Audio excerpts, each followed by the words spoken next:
అవకాశం లేలాగిన ఉంది. ఒక చిన్న ప్రార్థన చేసుకుందాం.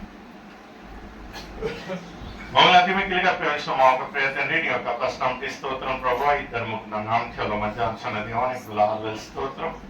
ఎవరికి లేని యొక్క ధన్యత మాకు అనుగ్రహించిన దేవానికి గులారువేల స్తోత్రం. ఈ యొక్క కుటుంబీకులు ఎంతగానో ప్రేమించి ఈ యొక్క 2వ వారం నా ప్రభావ ఈ యొక్క ఉపవాస కూడిక వాళ్ళ యొక్క ఇళ్లలో ప్రభావ మమ్మల్ని ఆహ్వానించిన విధానం కొరకే స్తోత్రం. వాళ్ళ మొరలను ఆలకించండి, వాళ్ళ కొరతలను తీర్చండి ప్రభావ. మీ యొక్క కృప, మీ యొక్క ప్రేమ ఇంటి పట్ల ఉండేలాగిన సాయం తెచ్చింది. మీ నిమిత్తంగా ఇక్కడ ఈ యొక్క కూటమి జరుగుతూ ఉంటున్నది మీకు బాగా తెలుసు ప్రభా. వాళ్ళ ఒక మనోన్యతరాలను విప్పటి ప్రభా అన్నగారి గురించి ప్రార్థిస్తుండగా ఎక్కడున్నాను ప్రభా, అతి త్వరలో ప్రభా ఇల్లు చేరి మరొకసారి ప్రభా నీ యొక్క సాక్ష్య బిడ్డగా అతను జీవించలాగిన సాయం దయచేస్తారంటూ ఈ యొక్క వాక్య సందేశంలో వెళ్తుండగా యోగ్యత లేని వాళ్ళ ప్రభా అయినను ప్రభా ఎన్నుకున్న విధానం కొరికే స్తోత్రం. మీరే తోడేడు ఉండి కాపాడతారంటూ ఏ సైతి పరిశుద్ధ నామం నెరవేర్చున్నాం తండ్రి. ఆమేన్. హల్లెలూయా. ఈ యొక్క 2వ ఉపవాస వారంలో మనం కలిసి ఉంటున్నాము. నిజంగా ప్రియమైన సోదరి సోదరుడా, ఉపవాసం అనగా దేవునితో ఎంత సమీపంగా, దేవునితో సహవాసం ఎలా ఉంటున్నది అనేది మనము పోయిన వారము ధ్యానించున్నాము.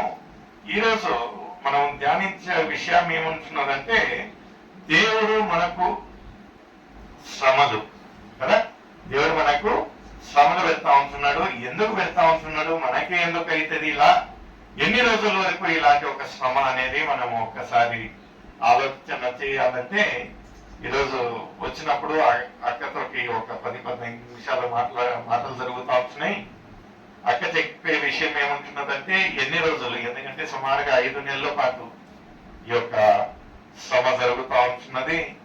ఇంకెన్ని రోజులు ఏంటంటే, దేవుడు నిర్ణయించిన ఒక కాలము వరకు మనం ఈ రోజు నేను అదే చెప్పాను, గంటలు ఉండొచ్చు, రోజులు ఉండొచ్చు, వారాలు ఉండొచ్చు, లేకపోతే నెలలో సంవత్సరాలు ఉండొచ్చు. దేవుడి యొక్క ప్రణాళిక ఏముంటున్నది, ఆయన ఉద్దేశం ఏముంటున్నది అనేది తెలుసుకోనికి నిజంగా ఈరోజు ధ్యానంలో ఆదికాండము 22వ అధ్యాయము 1వ వచనం నుంచి 11వ వచనం అందరికీ తెలిసిన ఒక విషయం ఏది. ఆదికాండం book of Genesis 22nd chapter verses 1 from 11 onwards. తీసిన వారు చదివి సహకరించండి. దేవుడు దేవుడు ఏం చేశారంట, అబ్రహామును పరిశోధించడం అంటే ఏంటండి, ఏముంటుంది, ఇట్స్ అ టెస్టింగ్. మనము బ్లడ్ టెస్ట్ ఇస్తాం కదా, బ్లడ్ టెస్ట్ ఇచ్చినప్పుడు బ్లడ్ ఏం చేస్తారు, వాళ్ళు పరిశోధన చేస్తారు. అంటే దే స్టార్ట్ టెస్టింగ్ ఇట్.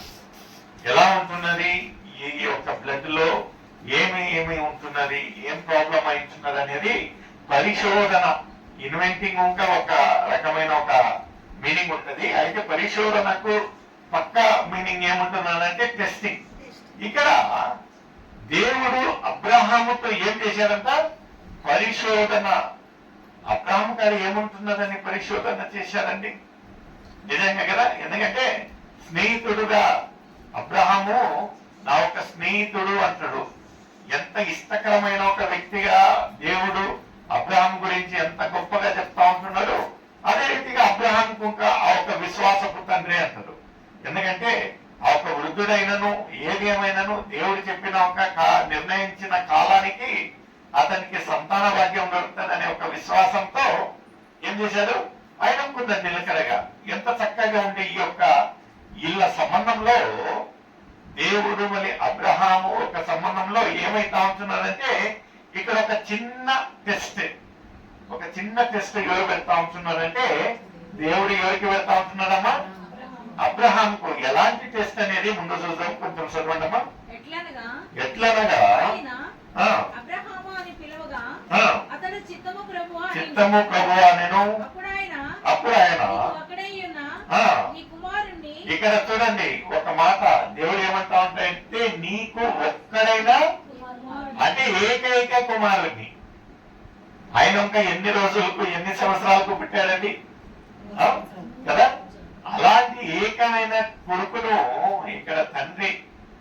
అప్పుడప్పుడు ఏమవుతాయంటే, దేవుడు ఇంకా ఎవరో చెప్పారు, ఎందుకు ఇన్ని శోధనలు మనకంటే పండ్లు బాగా మంచిగా ఉంటే మాత్రమే రాళ్ళు ఎక్కువ పడతాయంట.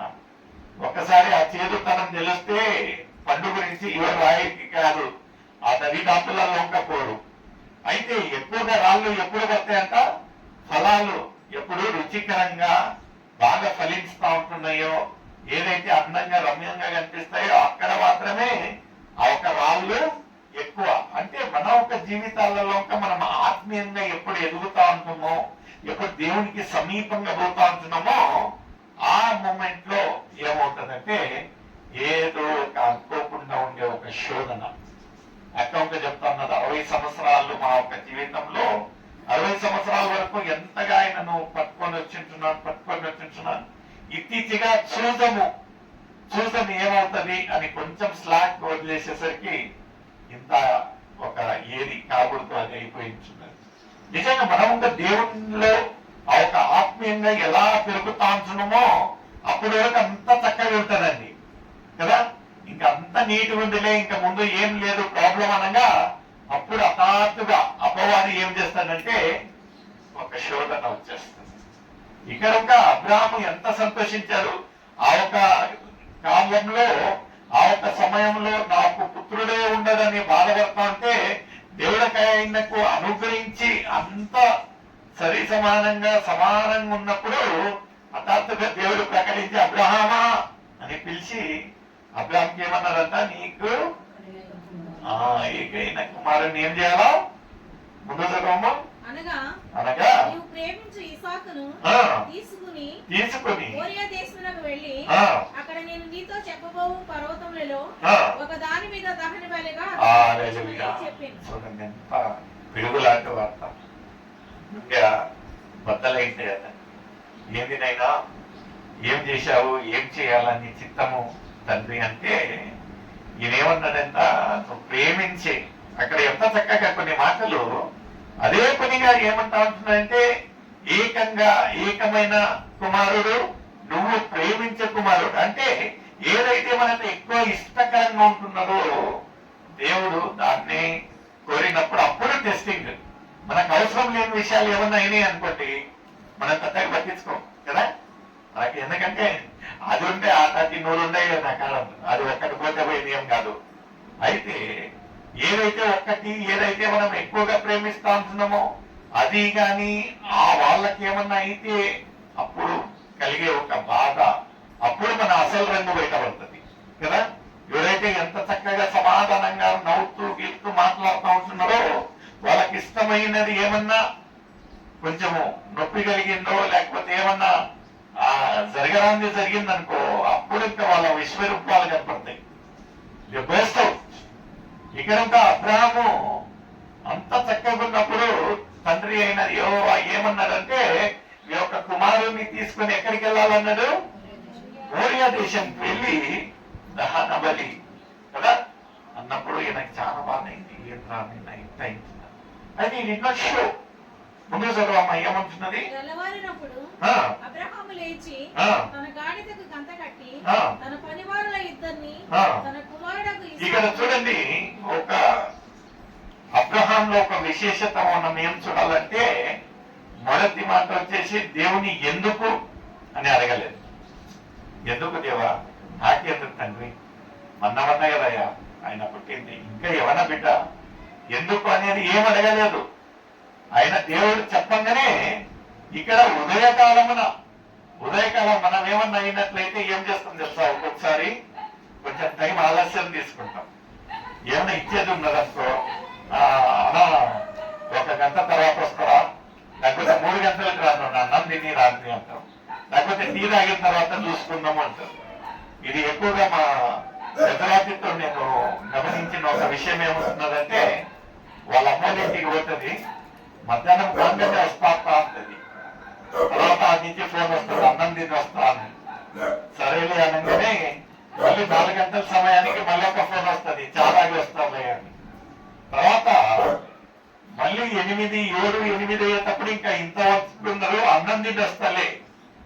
ఎందుకంటే టైము ఇంకా కొంచెం టైము ఎక్కడైతే ఇష్టకరంగా ఉంటుందో దానికి ఇంకా కొంచెం టైము ఇష్టకరంగా ఉన్న చోట గడపాలి అదేం తక్కువ కాదు, నేను దాని గురించి పెద్దగా పట్టించుకోను. ఇక అయితే ఈ అబ్రాహాము విషయంలో మనం చూసినట్లయితే తండ్రి అయిన యెహోవా ఆయనతో నీకు ఇష్టమైన ఏకైక